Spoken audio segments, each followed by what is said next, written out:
तो जैसा कि पिछले कुछ वीडियो लेक्चर्स में हमने बात की थी कि जो कैपेसिटर होता है वो चार्ज स्टोर करता है अपनी प्लेट्स पर, या कह लीजिए कि अपने अंदर इलेक्ट्रिकल एनर्जी उस चार्ज के रूप में स्टोर करता है। तो आज हम यही देखेंगे कि एक पूरी तरह से अगर कैपेसिटर चार्ज्ड हो जाए तो उसके पास कितनी एनर्जी होती है। तो ये हमारा आज का टॉपिक रहेगा, एनर्जी स्टोर्ड इन अ चार्ज्ड कैपेसिटर। आप यहां देखिए, मैंने आपके आगे 3 डायग्राम दिखा रखे हैं। डायग्राम नंबर 1, ये है नंबर 2, और यहां पर आप देख सकते हैं डायग्राम नंबर 3। इन तीनों डायग्राम्स को आप अगर ध्यान से देखें तो सबसे पहले आप ऐसा कीजिए, डायग्राम नंबर 2 को अभी छोड़ दीजिए, डायग्राम 1 और 3 इन पर आप सबसे पहले फोकस कीजिएगा। तो चलिए पहले डायग्राम नंबर 1 पे आते हैं। आप यहां देख सकते हैं डायग्राम नंबर 1 में मैंने लिखा है इनिशियल सिचुएशन। इनिशियल सिचुएशन का मतलब है कि ये जो कैपेसिटर की 2 प्लेटें हैं जिन पर मैंने 1 और 2 लिखा हुआ है, इन कैपेसिटर की प्लेटों के बीच में मैंने कोई बाहर से बैटरी इस कैपेसिटर को चार्ज करने के लिए अभी नहीं जोड़ी है।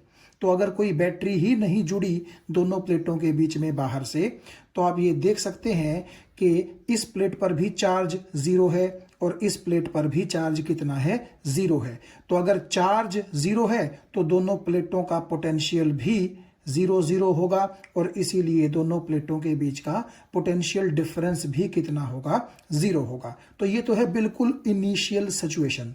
फिर आप समझते हैं कि अगर मैं इस कैपेसिटर की दोनों प्लेटों को सपोज कीजिए बाहर से एक V वोल्ट की बैटरी के साथ जोड़ दूं, तो ये कैपेसिटर चार्ज्ड हो जाएगा और तब तक चार्ज होता रहेगा जब तक इस कैपेसिटर की दोनों प्लेटों के बीच का पोटेंशियल डिफरेंस उस अप्लाइड बैटरी की वोल्टेज के बराबर ना हो जाए। तो अगर मैंने ये कहा कि बाहर से जो मैंने बैटरी जोड़ी है, मान लीजिए वो V वोल्टेज की है, उसके दोनों टर्मिनल्स के बीच में V पोटेंशियल डिफरेंस है, तो ये कैपेसिटर भी तब तक चार्ज होता रहेगा जब तक कैपेसिटर की दोनों प्लेटों के बीच में V पोटेंशियल डिफरेंस ना आ जाए। और चार्जिंग का प्रोसेस आपने पढ़ा है पिछले वीडियो लेक्चर में।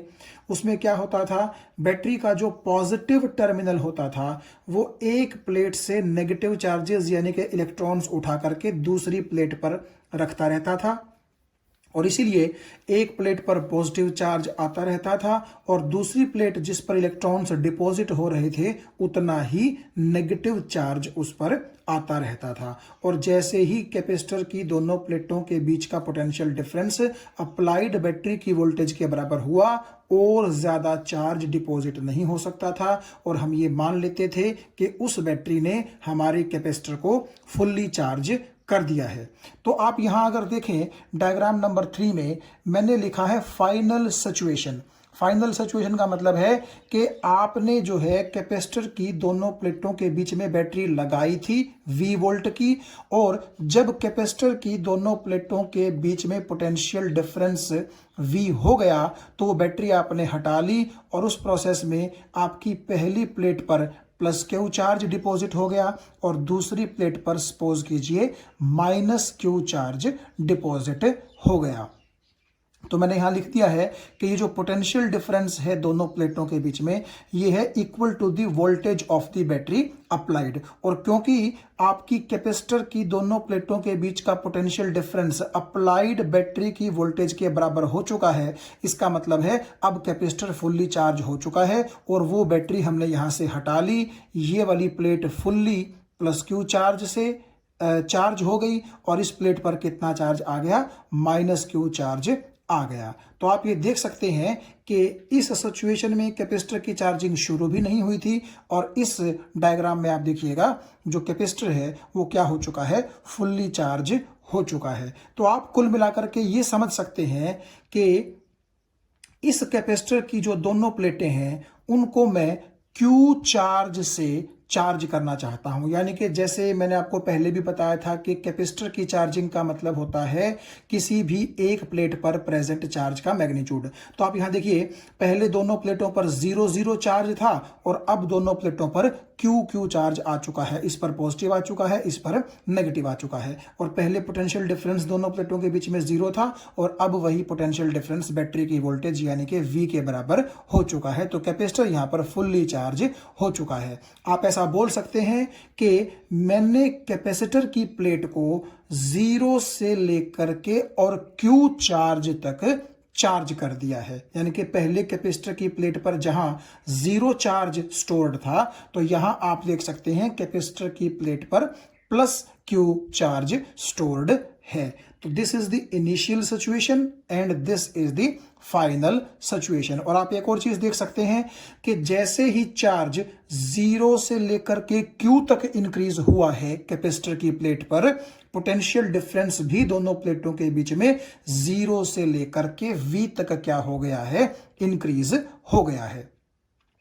तो ये जो सिचुएशन 2 है जिसको मैंने लिखा है इंटरमीडिएट सिचुएशन। इंटरमीडिएट का मतलब कि इन दोनों के बीच की सिचुएशन है ये। तो इसका क्या मतलब है, देखिए हम क्या चाहते थे कि जो कैपेसिटर की प्लेट है उस पर चार्ज 0 से हम इंक्रीज करते करते कहां तक ले जाएं, Q तक ले जाएं, और पोटेंशियल डिफरेंस को दोनों प्लेटों के बीच में 0 से लेकर के कहां तक ले जाएं, V तक ले जाएं, यानी कि अप्लाइड बैटरी की वोल्टेज के बराबर ले जाएं। तो ये आपको पता है, एकदम से बैटरी लगाते ही तो ऐसा नहीं होगा कि इनिशियल सिचुएशन से फाइनल सिचुएशन आ जाए, ठीक है। जैसे ही आप दोनों प्लेटों के बीच में बैटरी जोड़ेंगे तो वो बैटरी धीरे धीरे इस प्लेट को पॉजिटिवली चार्ज करेगी और धीरे धीरे इस प्लेट को नेगेटिवली चार्ज करेगी, और धीरे धीरे ही दोनों प्लेटों के बीच का जो पोटेंशियल डिफरेंस है वो भी क्या करेगा, इंक्रीज करेगा। तो अगर मैं आपको समझाने के लिए बोलूं कि सपोज कीजिए Q का मतलब है 100 कूलम्ब, मान लीजिए समझने के लिए, तो इसका मतलब है 0 से लेकर के 100 कूलम्ब तक मैं ये प्लेट चार्ज करना चाहता हूं। तो जब आपकी शुरू में प्लेट पर 0 चार्ज था और जब आपकी फाइनली सिचुएशन में प्लेट पर चार्ज 100 कूलम्ब हो गया, तो 0 से लेकर के 100 में कुछ तो वक्त लगा होगा। पहले चार्ज 0 था, फिर इस प्लेट पर आपका 1 कूलम चार्ज आया होगा, फिर 2 कूलम, फिर 3 कूलम एंड सो ऑन, और बढ़ता बढ़ता लास्ट में कितना कूलम आ गया होगा, 100 कूलम आ गया होगा। तो 0 कूलम का मतलब इनिशियल सिचुएशन, 100 कूलम का मतलब फाइनल सिचुएशन। तो ये इंटरमीडिएट सिचुएशन क्या है, मान लीजिए ये तब की सिचुएशन है जब चार्ज आपकी इस प्लेट पर बढ़ते बढ़ते 0 से कितना आया था, 50 कूलम आया था। आप अपने आप को इस तरह से थोड़ा तसल्ली दे सकते हैं। देखिए ना, इस प्लेट को जैसे ही आपने बैटरी की पॉजिटिव प्लेट से जोड़ा तो उस पॉजिटिव ने यहां से इलेक्ट्रॉन निकालने शुरू कर दिए। तो अगर नेगेटिव चार्ज इस पर कम होता रहा तो इस पर पॉजिटिव चार्ज बढ़ता रहा। मान लीजिए पहले पॉजिटिव चार्ज 1 कूलम हुआ, फिर 2 कूलम हुआ, फिर 3, 4, इस तरह बढ़ते बढ़ते मान लीजिए इंटरमीडिएट सिचुएशन में यहां पर चार्ज प्लस 50 कूलम हो गया, तो यहां पर कितना हो जाएगा, माइनस 50 कूलम हो जाएगा।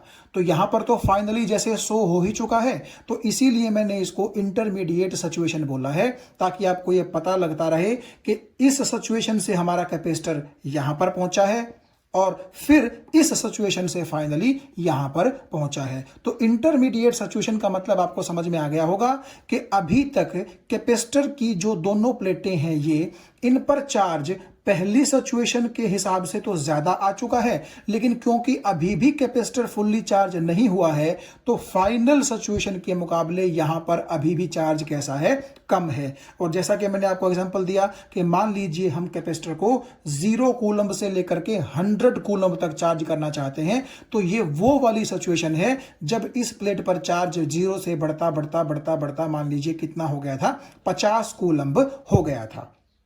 तो ये एक इंटरमीडिएट सिचुएशन है जस्ट समझने के लिए। और आप देखिएगा जैसे शुरू में पोटेंशियल डिफरेंस 0 था, तो क्या यहां पर पोटेंशियल डिफरेंस 0 होगा, नहीं। इस प्लेट पर कुछ पॉजिटिव चार्ज आ चुका है तो इस प्लेट का पोटेंशियल पॉजिटिव हो जाएगा। इस प्लेट पर नेगेटिव चार्ज आ चुका है तो इस प्लेट का पोटेंशियल नेगेटिव हो जाएगा। और जितना नेगेटिव है, जितना पॉजिटिव है उतना ये नेगेटिव है, तो दोनों के बीच में कुछ ना कुछ पोटेंशियल डिफरेंस होगा। लेकिन क्योंकि अभी भी चार्जिंग चल रही है तो मैं ये मानूंगा कि दोनों प्लेटों के बीच का जो ये पोटेंशियल डिफरेंस है, जिसको मैंने फिलहाल की सिचुएशन के हिसाब से V डैश बोला है, तो ये पोटेंशियल डिफरेंस यहां वाले पोटेंशियल डिफरेंस से तो ज्यादा है, लेकिन जो फाइनल पोटेंशियल डिफरेंस है कैपेसिटर की दोनों प्लेटों के बीच में, उसके मुकाबले ये पोटेंशियल डिफरेंस कम है। बात समझ में आ गई भाई? जैसे ही आपका 0 चार्ज था तो पोटेंशियल डिफरेंस भी 0 था, और जैसे ही दोनों प्लेटों पर चार्ज बढ़ा तो नेचुरली दोनों प्लेटों के बीच का पोटेंशियल डिफरेंस भी क्या हो जाएगा? बढ़ जाएगा। तो आप ऐसा सोच सकते हैं कि ये जो V डैश है ये तब वाला पोटेंशियल डिफरेंस है दोनों प्लेटों के बीच में जब प्लेटों पर Q डैश और -Q डैश चार्ज आ चुका था। ठीक है, तो ये इंटरमीडिएट सिचुएशन है। और फिर जैसे ही ये Q डैश बढ़ता बढ़ता बढ़ता बढ़ता Q के बराबर हुआ, ये -Q डैश बढ़ता बढ़ता -Q के बराबर हुआ, तो दोनों प्लेटों के बीच का पोटेंशियल डिफरेंस जो इस सिचुएशन में V डैश है वो भी बढ़ता बढ़ता V के बराबर हो गया। और यहां पर हम बोलेंगे कि दोनों कैपेसिटर की जो प्लेटें हैं उनके बीच का पोटेंशियल डिफरेंस अप्लाइड बैटरी की वोल्टेज के बराबर हो गया। तो मुझे उम्मीद है ये तीनों सिचुएशंस आपको समझ में आ गई होंगी। ये तीनों सिचुएशंस हम यूज करेंगे इस energy stored in a charged capacitor का एक्सप्रेशन निकालने के लिए। लास्ट में मैं एक बार और बता दूं, this is the initial situation. फिर जब आपने बैटरी जोड़ दी तो कुछ देर के बाद सिचुएशन ये हुई कि चार्ज Q प्राइम है प्लेट के ऊपर, और दोनों प्लेटों के बीच में जो पोटेंशियल डिफरेंस है वो आपका V प्राइम या V डैश, आप जो बोलना चाहें वो बोल सकते हैं। और अभी भी चार्जिंग रुकी नहीं है कैपेसिटर की, और होती रही, तो फाइनल सिचुएशन में हमारी प्लेटों पर फाइनल चार्ज भी डिपॉजिट हो गया, और कैपेसिटर की दोनों प्लेटों के बीच में जैसे ही पोटेंशियल डिफरेंस अप्लाइड बैटरी के पोटेंशियल डिफरेंस के बराबर हुआ, कैपेसिटर की चार्जिंग भी स्टॉप हो गई और आपका कैपेसिटर क्या हो गया? फुल्ली चार्ज हो गया। यहां हम एक नया काम और करेंगे, वो भी मैं आपको बताता चलूं ताकि आपको बीच में समझने में कहीं कोई प्रॉब्लम ना आए। जैसे हमने क्या किया था, आप ये देखिएगा कि मान लीजिए ये है कैपेसिटर की हमारे पास पहली प्लेट और ये है हमारे पास कैपेसिटर की दूसरी प्लेट। और जब मैं बैटरी जोड़ता था कैपेसिटर की दोनों प्लेटों के बीच में, तो मैं आपसे ये बोलता था कि जो बैटरी का ये पॉजिटिव टर्मिनल है ये यहां से इलेक्ट्रॉन्स को उठा करके और इस तरफ डिपॉजिट करता जाएगा। तो इलेक्ट्रॉन यहां से निकलेंगे तो इस पर आपका पॉजिटिव चार्ज आता रहेगा, और वो इलेक्ट्रॉन यहां डिपॉजिट होंगे तो उस पर प्लेट नंबर 2 पर आपका क्या आता रहेगा? नेगेटिव चार्ज आता रहेगा।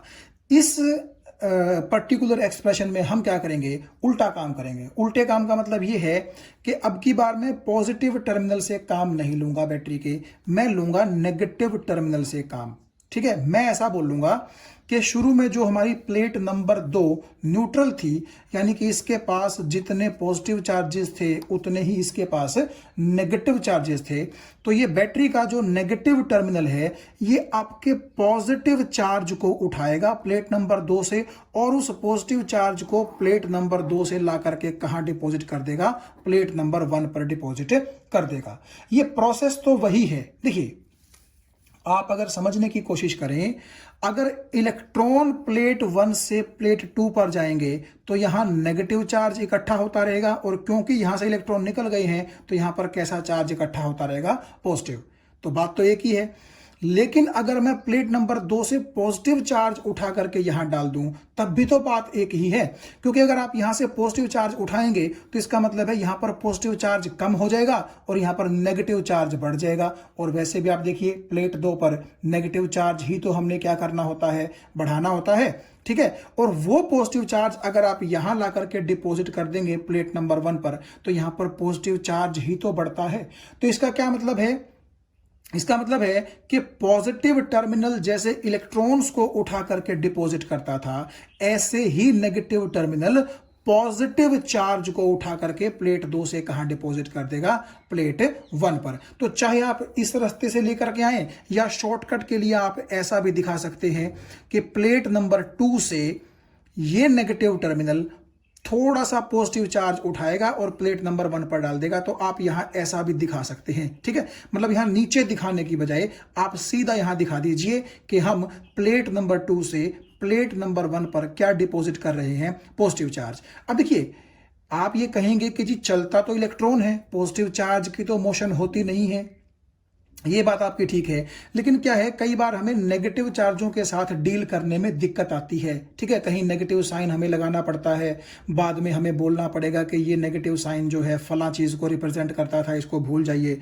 तो वो काम करने से अच्छा है हम पहले ही अपने पॉजिटिव चार्ज के साथ डील कर लें, ताकि हमें कहीं पर कुछ बोलने की जरूरत ही ना पड़े। ठीक है, तो भले ही पॉजिटिव चार्ज का मोशन एक प्लेट से दूसरी प्लेट पर नहीं होता, लेकिन क्योंकि पॉजिटिव चार्ज का मोशन एक प्लेट से दूसरी प्लेट पर ठीक वही सेंस देता है जो कि इलेक्ट्रॉन का मोशन एक प्लेट से दूसरी प्लेट पर देता है, तो हम अपनी सहूलियत के लिए क्या करेंगे, अब ये मान के चलेंगे कि पॉजिटिव टर्मिनल इलेक्ट्रॉन को नहीं खींचेगा, बल्कि यहां का नेगेटिव टर्मिनल आपके पॉजिटिवली चार्ज्ड प्रोटॉन्स को खींच करके प्लेट नंबर 2 से प्लेट नंबर ए पर या तो कह लीजिए यूं या कह लीजिए इस तरह डिपॉजिट करेगा। तो इससे प्रोसेस में फर्क कुछ नहीं आएगा, क्योंकि अगर यहां से इलेक्ट्रॉन निकलते थे तब भी इस प्लेट पर पॉजिटिव चार्ज आता था, और अगर प्लेट नंबर 2 से पॉजिटिव चार्ज ला करके आप यहां डालेंगे तब भी इस प्लेट पर कैसा चार्ज आएगा, पॉजिटिव चार्ज। तो सिनेरियो कुछ भी चेंज नहीं होगा, जस्ट हमारी अजम्पशन चेंज हो जाएगी कि हम इलेक्ट्रॉन को प्लेट 1 से 2 पर लाने की बजाय पॉजिटिवली चार्ज्ड प्रोटॉन को प्लेट 2 से कहां ले आएंगे, प्लेट 1 पे ले आएंगे। ठीक है, प्रोसेस वही रहेगा, सारा कुछ वही रहेगा, जस्ट अब आप ध्यान देंगे आगे हम जो काम करेंगे कि हम पॉजिटिव चार्ज को प्लेट 2 से प्लेट 1 पर negative terminal of the battery की हेल्प से या तो आप कह लीजिए यूं ले आएंगे, या फिर आप समझने के लिए मैं सीधा ही प्लेट 2 से प्लेट 1 पर यूं इशारा कर दूंगा कि इस डायरेक्शन में मैं पॉजिटिव चार्ज लेकर के आ रहा हूं। तो चलिए आगे चलते हैं। तो यहां आप देख सकते हैं, जो मैं बात आपको अभी पीछे बता रहा था, ये डायग्राम उसी चीज को रिप्रेजेंट करता है कि बैटरी का जो ये नेगेटिव टर्मिनल है, ये यहां से धीरे धीरे पॉजिटिव चार्जेस को उठा करके प्लेट नंबर 2 से प्लेट नंबर 1 पर क्या करता रहेगा, डिपॉजिट करता रहेगा। तो रास्ता चाहे आप ये मान लें या फिर आप रास्ता ये मान लें, उसमें कोई दिक्कत नहीं आएगी। अब देखो, शुरू में क्या था, याद कीजिए, इस प्लेट और इस प्लेट दोनों पर चार्ज 0 0 था, और दोनों प्लेटों के बीच का पोटेंशियल डिफरेंस भी कितना था, 0 था। ठीक है, तो फिर हमने क्या किया, यहां से मान लीजिए कि मैं आपको थोड़ा सा अगर यूं दिखाऊं, सपोज कीजिए एक यहां से पॉजिटिव चार्ज उठाया, किसने उठाया, बैटरी के नेगेटिव टर्मिनल ने। तो वो पॉजिटिव चार्ज उठा करके आपके इस नेगेटिव टर्मिनल ने बैटरी के अंदर से यूं पास करवा दिया और उसको यहां पर डिपॉजिट करवा दिया। बात वही है कि जो पॉजिटिव चार्ज आपकी बैटरी का नेगेटिव टर्मिनल उठा करके लाएगा, तो जब आपका ये नेगेटिव टर्मिनल उसको बैटरी के अंदर से पास करवाना चाहेगा, तो ये पॉजिटिव टर्मिनल उसका रिपल्शन का फोर्स लगा करके अपोज करेगा। उसी प्रोसेस में बैटरी की एनर्जी खर्च होगी। ठीक है, तो आपका ये पॉजिटिव चार्ज बैटरी एनर्जी खर्च करके प्लेट नंबर 1 पर क्या कर देगी, डिपॉजिट कर देगी। तो यहां से क्योंकि पॉजिटिव चार्ज उठा है, तो यहां पॉजिटिव चार्ज की कमी आ गई, तो यहां पर नेगेटिव चार्ज आ जाएगा, और वही पॉजिटिव चार्ज क्योंकि यहां आया है, तो आप ये मान लीजिए कि ये प्लेट आपकी पॉजिटिवली चार्ज्ड होनी शुरू हो गई है।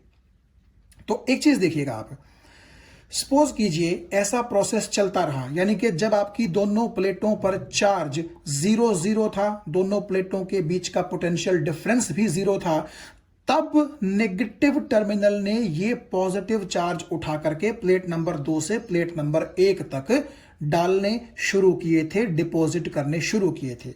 ठीक है, तो धीरे धीरे काम चलता रहा चलता रहा चलता रहा, यहां पर पॉजिटिव चार्ज की कमी से नेगेटिव चार्जेस अपीयर होते रहे, और यहां पर पॉजिटिव चार्ज एक्सेस होने की वजह से प्लस चार्ज आता रहा।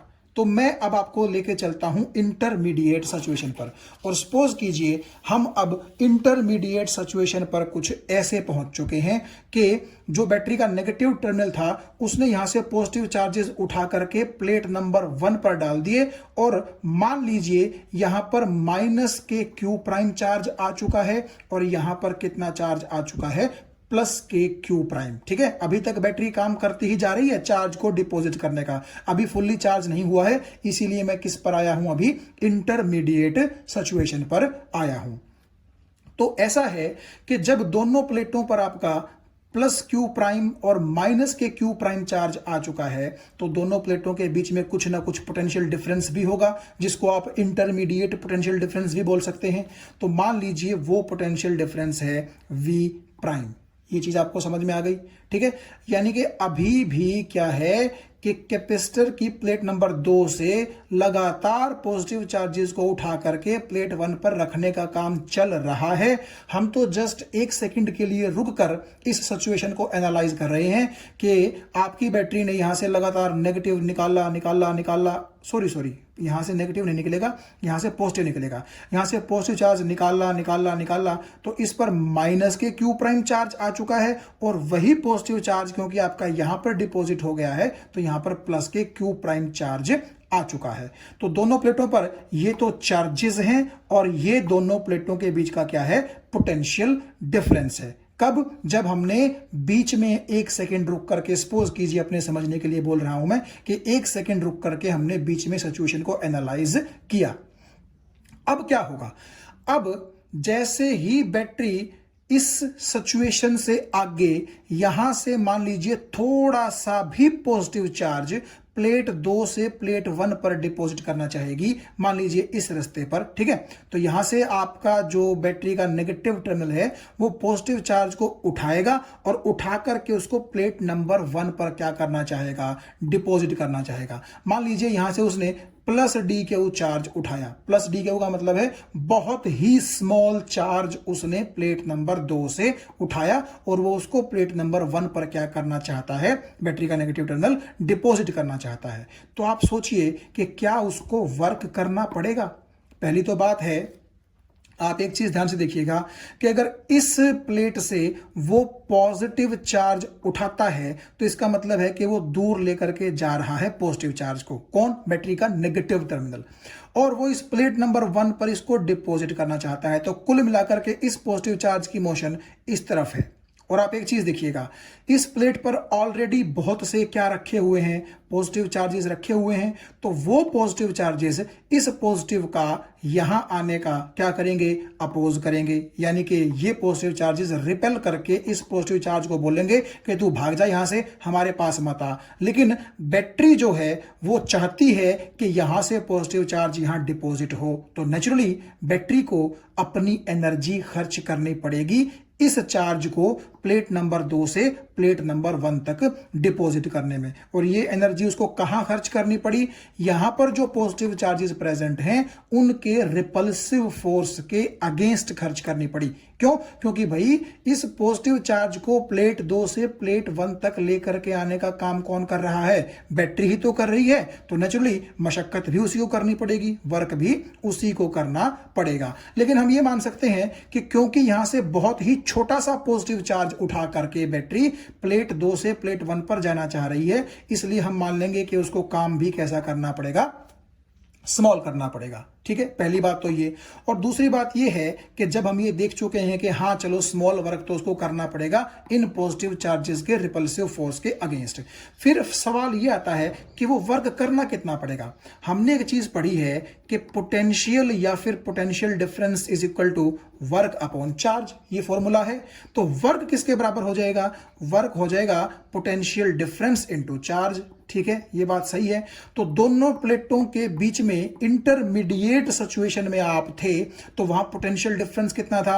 V prime. तो V की जगह तो आ जाएगा V प्राइम और इनटू Q का मतलब क्या है कि आप कितना चार्ज यहां से यहां लेकर के जाना चाह रहे हैं, तो वो कितना है? dQ। तो Q की जगह क्या आ जाएगा? dQ, और W की जगह आप लिख दीजिए dW। सो ये जो dW वर्क है ये V डैश या V प्राइम इंटू dQ के बराबर हो जाएगा। तो अगर मैं आपको फिर से नीचे लेकर के चलूं यहां, तो आप देख सकते हैं यहां पर मैंने वही चीज लिखी है कि अगर प्लेट नंबर 2 से small dQ charge plate number 1 पर डिपॉजिट करना चाहती है बैटरी, तो उसको स्मॉल वर्क करना पड़ेगा। So small work done in depositing dQ charge from one plate to another, यानी कि प्लेट नंबर 2 से प्लेट नंबर 1 पर। तो वो वर्क डन किसके बराबर हो जाएगा? dQ into V prime. ये आपने अभी ऊपर देख लिया। dQ का मतलब क्या है कि कितना चार्ज आप लेकर के जा रहे हैं, तो ये तो चार्ज हो गया, और इन दोनों प्लेटों के बीच में उस वक्त कितना पोटेंशियल डिफरेंस था, तो वो पोटेंशियल डिफरेंस तो जीरो से बढ़ते बढ़ते कितना हो चुका था, V prime. So this is the small amount of work done which the battery has to do in depositing dq charge from one plate to another plate. ठीक है, अब ये देखिए आप, dq इसके बराबर है, तो मैं बात करता हूं कैपेसिटेंस की।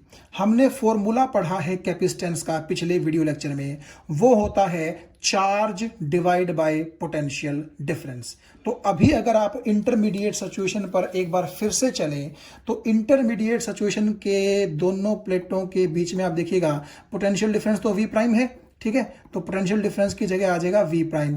और अभी आप देखिए दोनों प्लेटों में से किसी भी एक प्लेट पर जो चार्ज डिपॉजिट हुआ है उसका मैग्नीट्यूड कितना है, यहां पर भी मैग्नीट्यूड Q प्राइम है, और यहां पर भी आप देख सकते हैं मैग्नीट्यूड कितना है, Q प्राइम। तो Q प्राइम तो हो जाएगा इस सिचुएशन का चार्ज, और V प्राइम हो जाएगी इस सिचुएशन का पोटेंशियल डिफरेंस। तो कैपेसिटेंस क्योंकि चार्ज बटे पोटेंशियल डिफरेंस के बराबर होता है, तो C का फॉर्मूला ये हो जाएगा। लेकिन एक चीज और मैं यहां पर बताऊं, अगर आप ये सोच रहे हो कि चार्ज Q प्राइम से यहां बढ़ते बढ़ते लास्ट में Q हो जाएगा और पोटेंशियल डिफरेंस V प्राइम से बढ़ते बढ़ते V हो जाएगा, तब भी कैपेसिटेंस यही रहेगी। क्यों? क्योंकि जितना चार्ज इंक्रीज करेगा उतना पोटेंशियल डिफरेंस इंक्रीज करेगा, तो कट कटा करके कैंसिल हो जाएंगे दोनों, और कैपेसिटेंस क्या रहेगी, कांस्टेंट रहेगी। तो आप यहां से देख सकते हैं C का फॉर्मूला बनेगा Q डैश यानी कि Q prime divide by V dash यानी कि V प्राइम। तो ये हम वैल्यू नीचे यहां रख देते हैं। तो एक बार आप देखिएगा ध्यान से, इस V डैश की जगह हम यहां से फॉर्मूले से V डैश की वैल्यू निकाल देंगे।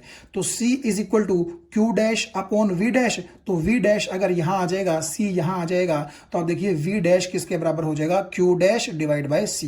तो ये V डैश की वैल्यू आप यहां पुट कर दीजिए। तो V डैश क्योंकि Q डैश बाय C के बराबर है, तो वो DQ के साथ यहां देखिए आप क्या हो गया, मल्टीप्लाई। तो DW जो स्मॉल वर्क डन था वो किसके बराबर आ गया, V डैश की जगह आपका Q डैश बाय C आ गया, और DQ का DQ। So this is the small work done by the battery.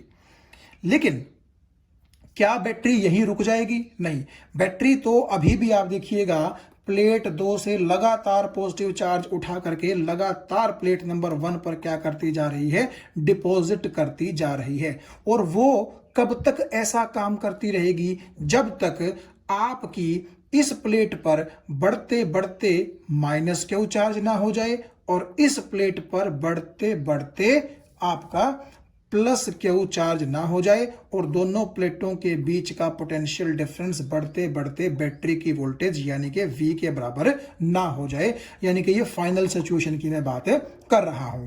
तो अगर लगातार बैटरी को ये वर्क करना है, तो अगर आपसे कोई पूछे कि टोटल वर्क कितना करना पड़ेगा बैटरी को, और टोटल वर्क आप समझ गए होंगे, टोटल वर्क का मतलब है जब चार्ज 0 था तब से लेकर के और जब तक चार्ज का मैग्नीट्यूड दोनों प्लेटों पर Q ना हो जाए तब तक वो कितना वर्क करेगी।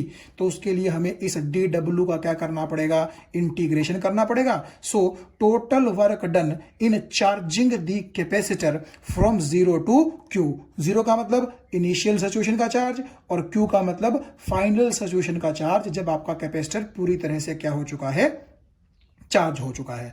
तो उस प्रोसेस में कितना वर्क करना पड़ेगा, तो आपको यहां इंटीग्रेशन करना पड़ेगा, यहां इंटीग्रेशन करना पड़ेगा। तो dW का इंटीग्रेशन तो W के बराबर हो जाएगा, यानी कि टोटल वर्क। और ये जो आपका Q prime by C DQ का इंटीग्रेशन है, ये आपको करना पड़ेगा 0 से लेकर के Q तक। क्यों? क्योंकि आपको चार्ज कितना डिपॉजिट करना है जो कैपेसिटर है उनकी प्लेट्स पर। तो चार्ज तो आप 0 से लेकर के Q तक ही डिपॉजिट करना चाहते हैं। तो शुरू में चार्ज कितना था, 0, और बाद में बढ़ते बढ़ते बढ़ते वो कितना हो जाएगा, Q तक। तो ये लोअर लिमिट होगी और ये क्या होगी, आपकी अपर लिमिट होगी। तो क्योंकि C कांस्टेंट है, जैसा हम पहले बात कर चुके थे, तो 1/C बाहर आ जाएगा। तो इंटीग्रेशन सिर्फ किसका बचेगा, Q प्राइम DQ का, Q प्राइम DQ का, और लिमिट 0 से कहां होगी, Q होगी। तो ये आप जानते ही हैं कि Q प्राइम DQ का इंटीग्रेशन क्या हो जाएगा, Q प्राइम का स्क्वायर डिवाइड बाय 2। इसको Q की पावर 1 मत मान लीजिएगा, ये Q प्राइम है या Q डैश है। तो जैसे आप बोलते थे ना कि x की पावर n और dx का जो इंटीग्रेशन होता है वो होता है x की power n+1 divide by n+1। तो यहां पर आप देखिए q डैश की पावर कितनी है, 1 है ना, तो 1+1 का मतलब q डैश की पावर 2 हो जाएगी, और 1+1 का मतलब 2 से आपको क्या करना पड़ेगा, डिवाइड। तो ये आपका हो गया 1/c, और इसका जो इंटीग्रेशन होगा वो हो जाएगा q प्राइम का स्क्वायर बाई 2, और लिमिट 0 से कहां रहेंगी, q। तो अब आप एक काम करिए, 2 को बाहर ले लीजिए, तो 1/2c हमारा यहां पर आ गया, और q प्राइम की जगह, ठीक है, आपको रखना पड़ेगा q। तो q प्राइम का स्क्वायर है तो q का स्क्वायर हो जाएगा, और फिर आपको लोअर लिमिट रखनी पड़ेगी, और माइनस का साइन आप लगाते हैं, ये आप सब जानते हैं। तो कुल मिलाकर के जब आप इसको सॉल्व करेंगे तो वर्क डन का फॉर्मूला इतना आ जाएगा, q²/2c। तो इतना वर्क जो है इस बैटरी ने क्या किया है, एक कैपेसिटर को पूरी तरह से चार्ज करने के लिए। तो अगर बैटरी ने इतना वर्क किया है, इसका मतलब है बैटरी की इतनी ही एनर्जी क्या हुई होगी, खर्च हुई होगी, और वही एनर्जी इस कैपेसिटर के अंदर जाकर के एनर्जी कंजर्वेशन के अकॉर्डिंग स्टोर हो गई होगी। ठीक है, तो आप ये कहेंगे कि क्योंकि बैटरी ने इतना वर्क किया है, और एनर्जी कंजर्वेशन ये बोलता है कि अगर बैटरी वर्क करेगी तो वही वर्क ही कैपेसिटर की एनर्जी के रूप में स्टोर हो जाएगा, तो यही कैपेसिटर की क्या होगी, एनर्जी होगी। So this is the expression for the energy of capacitor. E is equal to q²/2c। तो Q का यहां पर क्या मतलब है, दोनों प्लेटों में से किसी भी एक प्लेट पर जो चार्ज है उसका मैग्नीट्यूड, और C का क्या मतलब है, उस कैपेसिटर की कैपेसिटेंस। ये बात आपको समझ में आ गई होगी। तो अगर हम इसी एक्सप्रेशन को थोड़ा सा आगे लेकर के चलें, आप देखिएगा हमारे पास 3 एक्सप्रेशन आ जाएंगे, किसके, कैपेसिटेंस, एनर्जी के। This is the first expression q²/2c। तो अब देखिए आप q²/2c को आप यूं लिख लीजिए, q जो है, क्योंकि वो c इंटू वी के बराबर होता है, तो q² किसके बराबर हो जाएगा, c² इंटू v² के बराबर। तो q² की जगह c² v² लिख दीजिए, नीचे 2c है ही, एक c से एक c चल बसेगा, तो हाफ cv²। ये भी क्या है, कैपेसिटर की एनर्जी का फॉर्मूला। और अगर मैं इसी हाफ cv² को थोड़ा सा आगे करूं सॉल्व, तो c आप देखिएगा यहां से फॉर्मूले से, जैसे कि हम जानते हैं Q is equal to CV होता है, तो C किसके बराबर होगी, Q/V के। तो यहां के C को जब आप Q/V पुट करेंगे तो एक v² से एक v कैंसिल हो जाएगा, और एनर्जी का एक्सप्रेशन कितना आ जाएगा, हाफ QV। तो आपके पास कैपेसिटर के अंदर स्टोर्ड एनर्जी के 3 एक्सप्रेशंस आ गए कि energy is equal to q²/2c, energy is equal to half QV, energy is equal to half CV²। तीनों फॉर्मूलों में से आप कोई भी फॉर्मूला यूज कर सकते हैं, डिपेंडिंग अपॉन द केस कि आपको कौन से फैक्टर जो है वो दिए गए हैं। यानी कि हमारे पास 3 फैक्टर होते हैं ना, Q, C, V, charge, capacitance और पोटेंशियल डिफरेंस। तो इनमें से कौन से 2 फैक्टर आपके पास अवेलेबल हैं, उसके ऊपर डिपेंड करते हुए आप एनर्जी का कोई भी फॉर्मूला यहां पर यूज कर सकते हैं। तो ये हो गया हमारे पास energy stored in a charged capacitor का फॉर्मूला। और आप एक बार फिर से ध्यान से देखिएगा, अगर मैं ये कहूं शुरुआती सिचुएशन की आपको याद दिलाऊं, जहां कैपेसिटर की दोनों प्लेटों पर कोई चार्ज स्टोर नहीं था और कैपेसिटर की दोनों प्लेटों के बीच में कोई पोटेंशियल डिफरेंस नहीं था, तो अगर मैं Q को और V को दोनों को 0 पुट कर दूं तो 0 into 0 0, and that 0 multiplied by half कितना हो जाएगा, 0। यानी कि शुरू में कैपेसिटर के पास एनर्जी भी कितनी थी, 0 थी। तो ये आप बड़े आराम से समझ सकते हैं। इसके बाद ये देखिएगा 2-3 पॉइंट मैंने नोट करने के लिए आपके लिखे हैं, वो ये कि हालांकि हम यहां पर जो एक्सप्रेशन डिराइव कर रहे हैं वो एक पैरेलल प्लेट कैपेसिटर के लिए है।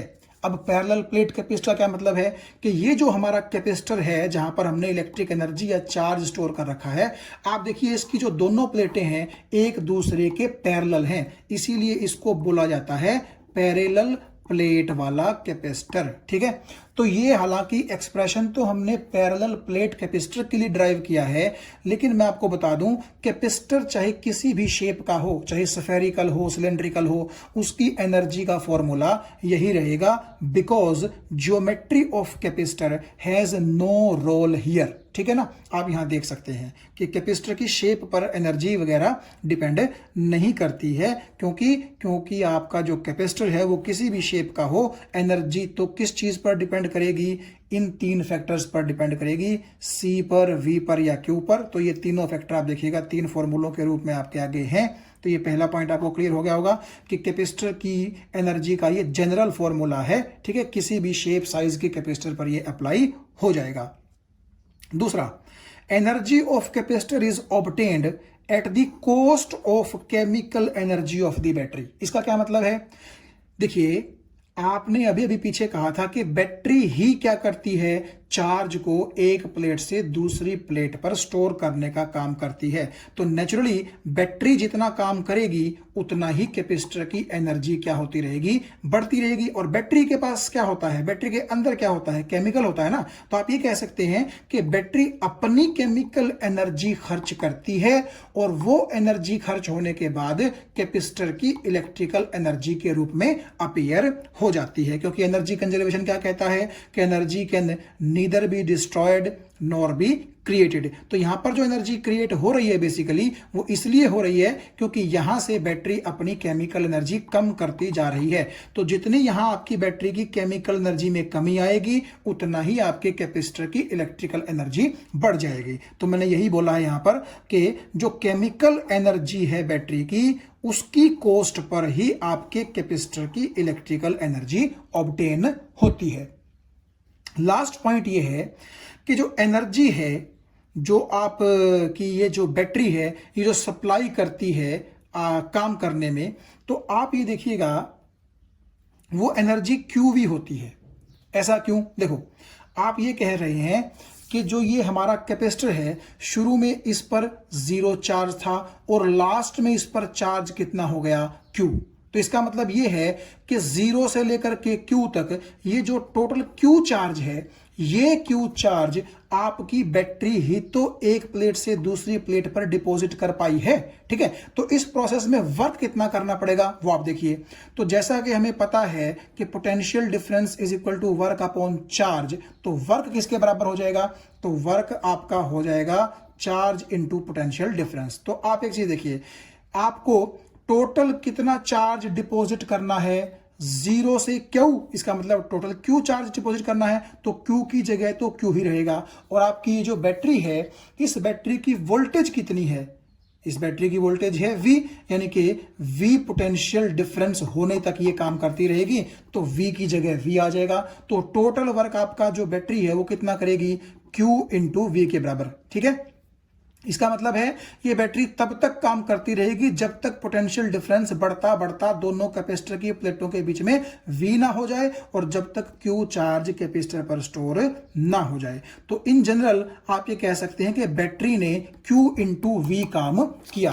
तो आप एक चीज देखिए, जैसे मैं बोल रहा था कि जितना बैटरी काम करेगी उतना ही कैपेसिटर के पास क्या आएगी, एनर्जी। लेकिन बैटरी ने तो क्यू भी काम किया है, लेकिन कैपेसिटर की एनर्जी अगर मैं आपको इसी फॉर्मूले की हेल्प से यहां दिखाऊं तो वो तो हाफ क्यूवी है, ठीक है ना।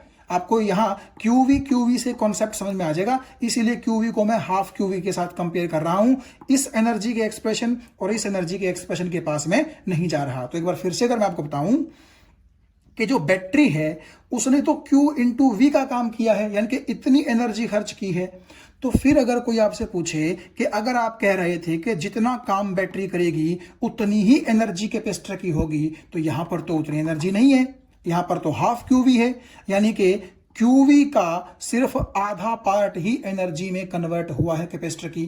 तो कोई पूछे कि बाकी एनर्जी कहां गई, तो आप ये कहेंगे कि जब आपकी ये बैटरी चार्ज को यूं डिपॉजिट कर रही थी एक प्लेट से दूसरी प्लेट पर, तो जरूर कुछ एनर्जी तार ये जो आपको दिखाई दे रहे हैं वायर, यहां से हीट के रूप में कहां निकल गई होगी, बाहर निकल गई होगी। क्यों? क्योंकि जब चार्ज एक प्लेट से दूसरी प्लेट पर इन वायर्स के थ्रू चलते हैं तो चार्ज का चलना आप समझिए क्या है, करंट, और हीट का फॉर्मूला क्या होता है, आई स्क्वायर आर टी। तो बहुत टाइम तक वो चार्ज यहाँ से यहाँ चला, तो टी का भी यहाँ पर देखिए फैक्टर है। इस वायर का कुछ ना कुछ रेजिस्टेंस होगा, वो भी यहाँ पर है, और कुछ चार्ज चल रहा है तो करंट भी यहाँ पर है। तो नेचुरली जब आपकी बैटरी चार्ज डिपॉजिट कर रही थी एक प्लेट से दूसरे प्लेट पर, तो हीट तो भाई जनरेट होगी ही होगी। एक तो इस वायर के अंदर हीट जनरेट होगी, और दूसरा बैटरी के अंदर से जब चार्ज पास करता है तो वहां पर भी तो क्या होता है, बैटरी थोड़ा बहुत रेजिस्टेंस ऑफर करती है चार्ज को, तो वहां पर भी हीट पैदा होती है। तो कुल मिलाकर के आप ये बोल सकते हैं कि जो क्यूवी वर्क बैटरी ने किया उसमें से सिर्फ हाफ क्यूवी ही कैपेसिटर की एनर्जी के रूप में स्टोर हो पाया, और जो बाकी हाफ क्यूवी है वो वेस्ट हो गया इन फॉर्म ऑफ हीट। तो कुल मिलाकर के आप ये देख सकते हैं हमारे पास ये 3 एनर्जी के एक्सप्रेशंस आ गए। तीनों में से आप कोई भी एक्सप्रेशन जो है वो यूज कर सकते हैं।